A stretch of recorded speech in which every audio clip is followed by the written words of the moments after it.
वंदे मातरम बच्चों। आज हम 9वीं कक्षा का 9वां विषयांक यानी कि निर्भय बनो, इस शीर्षक के तले 9वां विषयांक पढ़ने जा रहे हैं। लेखक है फणीश्वर नाथ रेणु। फणीश्वर नाथ रेणु की यह रचना उसके उपन्यास कितने चौराहे से ली गई है। विद्यार्थी जीवन में ही मानवीय सामाजिक मूल्यों के प्रति कथानायक यानी कि हमारा मुख्य पात्र मनमोहन का झुकाव कैसे हम सबको प्रभावित कर जाता है, यह बात निर्भय बनो शीर्षक के तले हमारे सामने रखी गई है। निर्भय यानी निडर।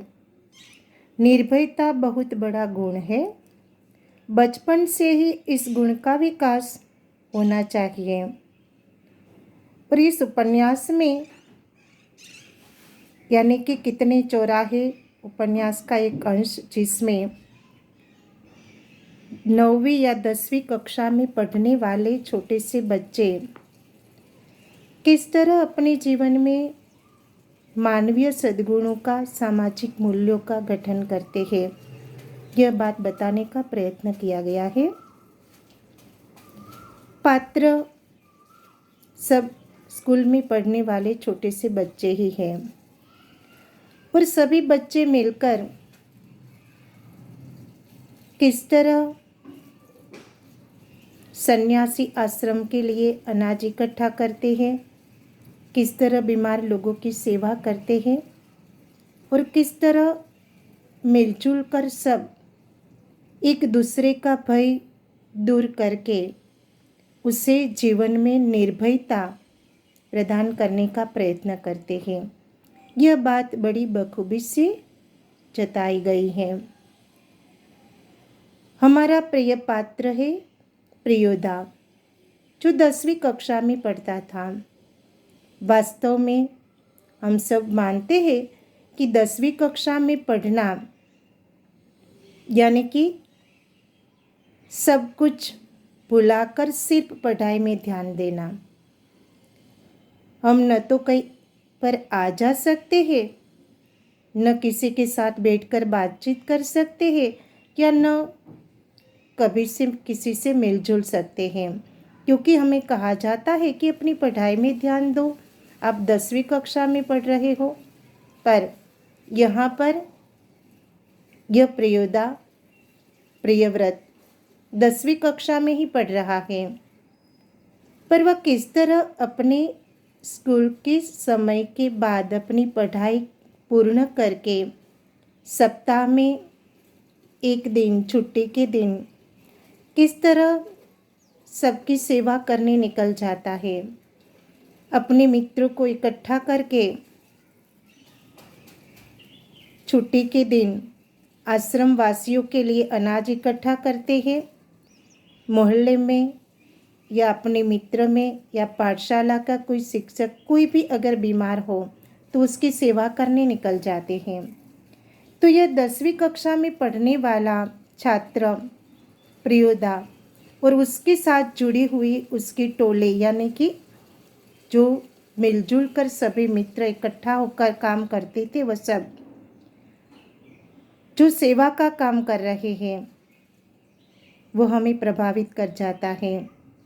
9वीं कक्षा के हिंदी पाठ्य पुस्तक में सबसे श्रेष्ठ विषयांक निर्भय बनो, जो बच्चों में निर्भयता का गुण, उसके जीवन में मानवीय सामाजिक मूल्यों का विकास, आदर्शता का अनुभव जीवन में कितना आवश्यक है, वह बता सकता है। तो मैट्रिक में पढ़ने वाला प्रियोदा अपने स्कूल का लोकप्रिय विद्यार्थी था। विद्यार्थी और शिक्षक सभी उसे प्यार करते थे। सबका लोकप्रिय बनना असंभव नहीं है, क्योंकि छोटा सा विद्यार्थी सबका प्रिय कैसे बना कि वह हर रविवार को सुबह सन्यासी आश्रम के लिए घर घर जाकर एक एक मुट्ठी अनाज इकट्ठा करता था, मांगता था। बीमार छात्र या शिक्षक की भी वह पूरी सेवा शुश्रूषा करता था। यहाँ तक कि बीमार पूरी तरह से अच्छा न हो जाए, भला चंगा न हो जाए, तब तक प्रियोदा के दल के छात्र उसकी सेवा शुश्रूषा करते थे, उसकी देखभाल करते थे। और इसके लिए उसने एक क्लब बनाया था, यानी कि एक टोली इकट्ठा की थी अपने मित्रों की, और प्रियोदा उसका प्रमुख था और सब प्रियोदा की इज्जत करते थे। रोबी और कालू भी प्रियोदा के दल के ही सदस्य थे और उन लोगों ने मनमोहन को भी अपने साथ प्रियोदा के दल में शामिल कर दिया था। हर शनिवार के दिन स्कूल की छुट्टी के बाद परमान नदी के पार बालूचर पर, यानी कि रेत का बना एक टेला परमान नदी के पास, प्रियोदा के दल के सभी सदस्य स्कूल की छुट्टी के बाद इकट्ठा होते थे और खेलकूद करते थे। प्रियोदा दुनिया भर की खबरें सबको सुनाता था। रविवार के दिन का प्रोग्राम तय करते थे कि कल सुबह कौन कहाँ जाएगा, कहाँ पर अनाज इकट्ठा करने जाएगा, किस बीमार की सेवा करने कौन जाएगा। ये सारी बातें अगले दिन ही तय हो जाती थी कि रविवार के दिन किसी का समय बर्बाद न हो और जहाँ पहुँचना हो वह सब तुरंत पहुँच जाए। ऐसा प्रबंध अगले दिन ही शनिवार की छुट्टी के दिन, स्कूल की छुट्टी के बाद ही सब लोग तय कर लेते थे और रविवार के दिन सुबह काम पर लग जाते थे। मनमोहन उस दिन कालू के साथ दल में आया था। प्रियोदा के साथ उसका परिचय करवाते हुए कालू ने कहा कि प्रियोदा, यह मनमोहन है, खूब तेज लड़का है और हमारे दल में शामिल होना चाहता है। प्रियोदा ने मनमोहन को सिर से पांव तक देखा और उससे कुछ प्रश्न किए, यानी कि प्रियोदा अपने दल में शामिल हर बच्चों का पहले से परिचय पा लेता था और उसकी कसौटी कर लेता था कि वह कितना निडर है और कितना उसे निडर बनाना है, निर्भय बनाना है। तो मनमोहन का परिचय कालू ने करवाया और प्रियोदा ने उससे कुछ प्रश्न किए कि वह क्या जानकारी रखता है और किस तरह प्रश्नों का उत्तर दे सकता है। तो प्रियोदा ने प्रश्न किया कि भारतवर्ष के एक ऐसे इंसान का नाम लो कि जिसे लोग भगवान का अवतार मानते हैं। मनमोहन ने उसे उत्तर दिया कि महात्मा गांधी जी। और दूसरा प्रश्न था कि तुम क्या बनना चाहते हो, क्या क्या जानते हो, गाना जानते हो या नहीं, तुम तैरना जानते हो या नहीं, क्योंकि दल में सभी सदस्य परिस्थिति या मुसीबतों के फलस्वरूप किसी न किसी की सेवा में जुड़ते थे। तो उसे तैरना भी आना चाहिए, गाना भी आना चाहिए और संसार भर की, यानी कि दुनिया भर की खबरें, यानी कि जानकारी भी उसके पास होनी चाहिए।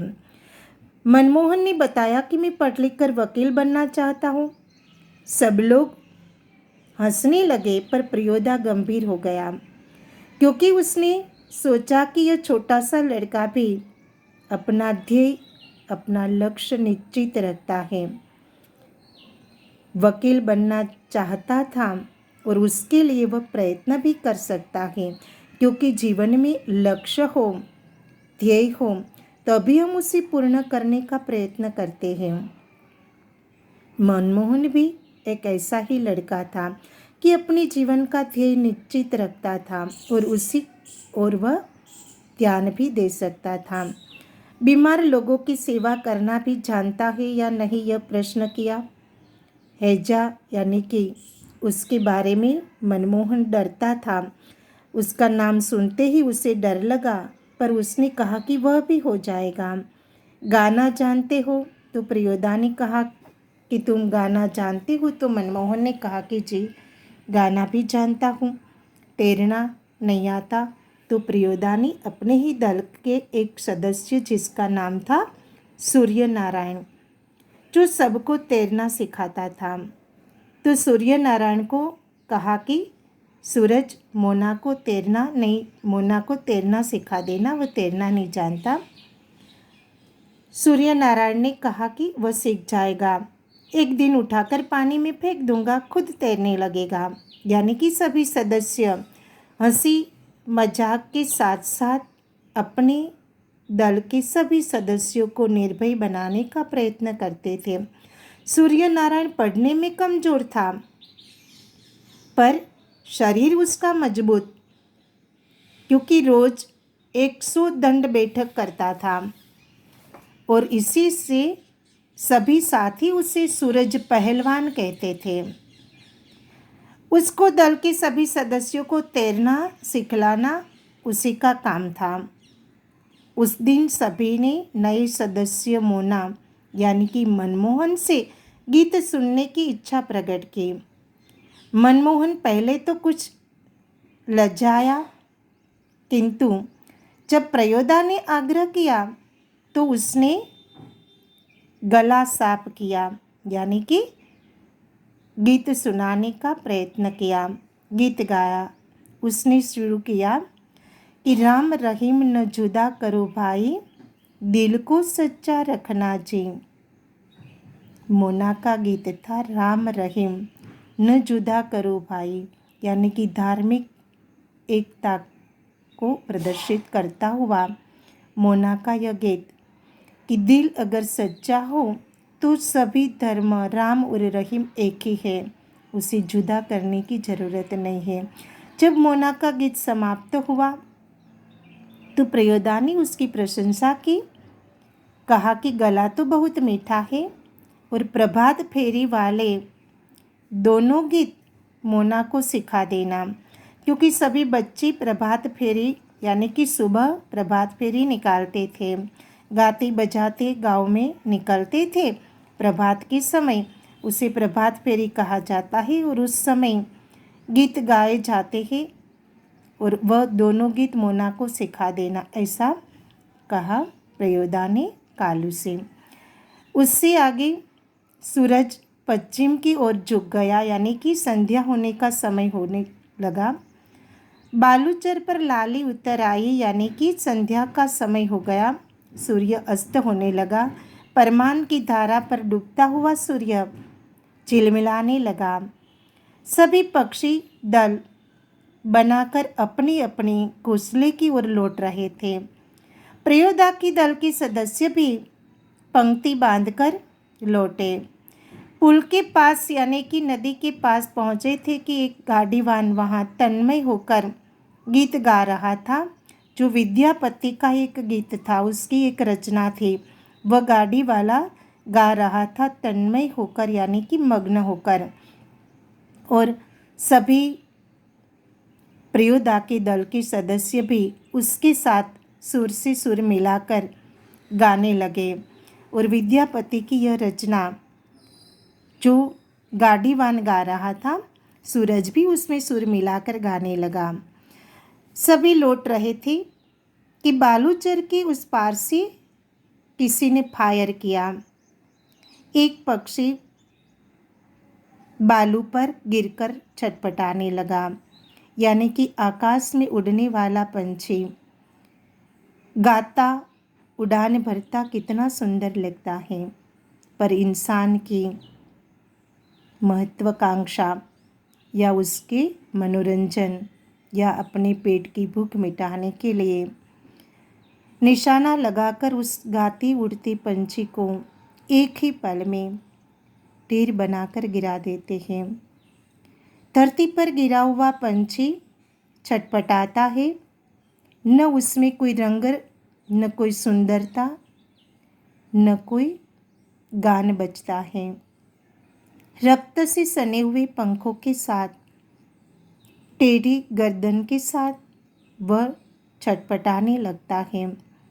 वह एक अर्धदली इंसान था, यानी कि जो एक अफसर था जिसने गोली चलाई और वह उड़ान भरता पंछी गिर पड़ा। चिड़िया के जोड़े से एक पंछी छिटपिटाया और वह उसके साथ जो दूसरा पंछी था वह भी रोने लगा। उसी समय प्रयोदा के दल का एक सदस्य था इब्राहिम। वह उस अर्धदली सिपाही को कुछ गलत शब्द का प्रयोग करके उसे गलत बताने का प्रयत्न करता है। इब्राहिम ने कहा कि सब डिप्टी साहब का अर्धदली है और उसका साला शब्द कहकर उसने उसे खचड़ा कहा, जो हमारी भाषा और हमारे संस्कार के विरुद्ध शब्द था। प्रयोदा के मुंह से अचानक निकला होल्ट, यानी कि रुक जाओ। ये गलत शब्द प्रयोग उसके दल के सदस्यों के लिए पूरी तरह से नामुमकिन या मना था। इब्राहिम को अपनी गलती का एहसास हुआ कि उसने कुछ गलत किया। दल का नियम है कि कोई सदस्य किसी भी किस्म का कोई अपशब्द या गाली मुंह से कभी नहीं निकालेगा। इब्राहिम ने तुरंत ही सिर झुकाकर दल के नायक प्रयोदा और सदस्यों से माफ़ी मांगी। बात यह है कि साले ने सभी हंसे। प्रयोदा ने गंभीर होकर कहा कि इब्राहिम, ये तुम्हारी 8वीं गलती है। 10 होते ही हम तुम्हारे साथ नहीं रहेंगे। यानी कि इब्राहिम से कह दिया गया कि यह तुम्हारी 8वीं गलती है। प्रयोदा के दल का सदस्य होता उसका यह नियम था कि कोई भी सदस्य 10 गलती करे तो उससे दल से निकाल दिया जाएगा। और इब्राहिम से यह चेतावनी दी गई कि वह कोई भी हो, पर हमारी भाषा या हमारे मुंह से गलत शब्द नहीं निकलना चाहिए कि तुम्हारा मुंह खराब होगा, उनका कुछ नहीं होगा। पर इब्राहिम कहता है कि मगर वे जो गाली देते हैं, पर प्रयोदा ने कहा कि वह जो भी बकते, पर हम नहीं, अपनी भाषा क्यों खराब करें, क्योंकि भगवान ने हम सबको बोलने की शक्ति दी है, पर क्या बोले, कब बोले और कितना बोले, उस बात को हमें सीखने की ज़रूरत है कि जब भी चाहे मुँह से कोई भी गलत शब्द न निकाले।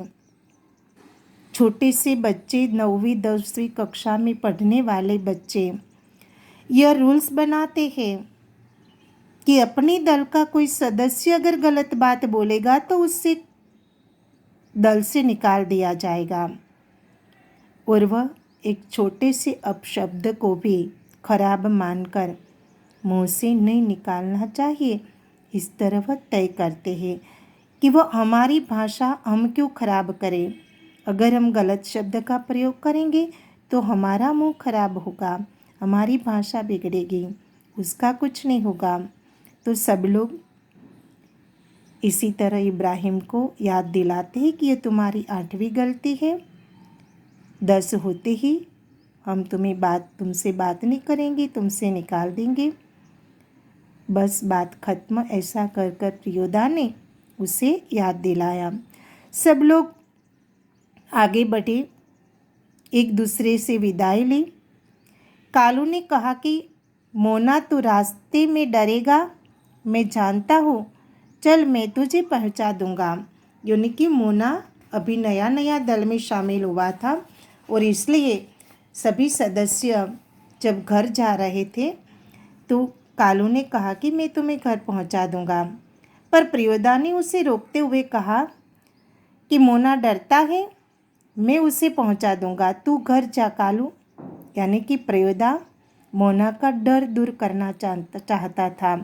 वह उसे निर्भय बनाना चाहता था, इसलिए प्रयोदा ने मोना को अपने साथ लिया।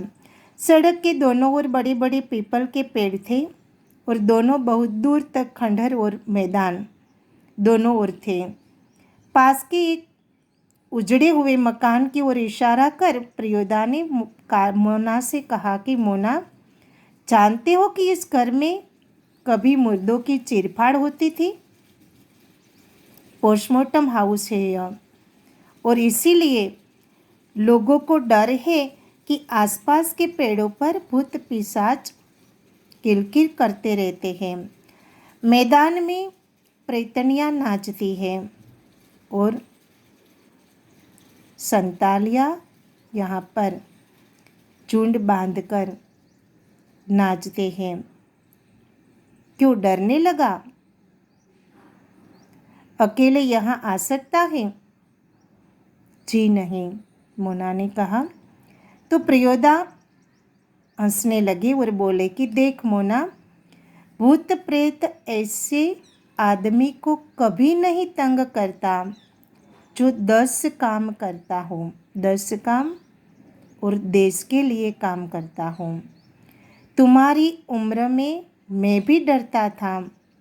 मेरे गुरु महाराज ने कहा, मुझसे हंसकर कहा कि 10 का काम करने वाला तो खुद भूत होता है। यहाँ पर 10 का काम करने वाला यानी कि 10 अच्छे काम करने वाला और देश का काम करने वाला, यानी कि जो अच्छे काम करते हैं उसे डरने की ज़रूरत ही नहीं रहती, क्योंकि वह खुद भूत होता है। उसको भूत क्या कर सकता है? यानी कि जो अच्छे काम करते हैं उसे कभी कहीं पर रुकना नहीं पड़ता, उसे तो काम के लिए कभी कहीं पर भी जाना पड़ता है, न आराम मिलता है। किसी भी काम के लिए, अच्छे कामों के लिए निडरता से निकलना ही पड़ता है। भूत तो उसका कुछ नहीं कर सकता, क्योंकि भूत से डरकर वह बैठे नहीं रहते। इसलिए प्रयोदा ने मोना से कहा कि मोना, भूत हमारा कुछ नहीं बिगाड़ सकता, हमें उससे डरने की ज़रूरत नहीं है, क्योंकि जो अच्छे काम करते हैं वह स्वयं भूत जैसे यानी कि निरंतर काम में लगे रहते हैं। भूत तो उसका कुछ बिगाड़ सकता है जो बैठे रहते हैं, आराम करते रहते हैं, उसके पास भूत आते हैं। जो काम करते हैं उसे तो भूत योजन दूर रहता है। चलो शुरू करो। तो वह गाना राम रहीम वाला और फिर से मनमोहन गाने लगता है कि राम रहीम ना जुदा करो भाई, दिल को सच्चा रखना जी। यानी कि अगर हमारा दिल सच्चा है तो सभी धर्म, सभी जाति या सभी लोग एक है। राम और रहीम दोनों एक ही है। धर्म के नाम पर न तो हमें बंटना चाहिए, न लड़ाई झगड़ा करना चाहिए, बल्कि सेवा ही सबसे बड़ा धर्म। तो प्रयोदा 10वीं कक्षा में पढ़ने वाला एक छोटा सा लड़का, जो अपनी ही उम्र के बच्चों का दल बनाकर पढ़ाई के साथ साथ ही मानवीय सामाजिक सद्गुणों का सिंचन भी कर रहा है और निर्भयता प्राप्त करना या निडर बनना, निडर यानी कि निर्भय। तो इस तरह बच्चों में निडरता आवश्यक है, स्वच्छंदता नहीं, पर वही निडरता हमें मानवीय सद्गुणों से सजा सकते हैं। यह हमारा 9वां विषयांक था। स्वाध्याय में दिए हुए हर प्रश्न का उत्तर इस विषयांक से ढूंढकर लिखना है और अच्छी तरह से पढ़ाई करके पूरा विषयांक पढ़कर अपने आप निर्भय और निडर बनना है। बच्चों में निडरता या निर्भयता का गुण सबसे बड़ा, श्रेष्ठ और महत्वपूर्ण गुण माना जाता है और यही सद्गुणों से हम अपने जीवन को बड़ी निडरता से अपनी मंजिल तक पहुंचा सकते हैं। तो यह हमारा विषयांक। जय हिंद, जय भारत। स्वच्छ रहो और पढ़ाई में ध्यान दूँ।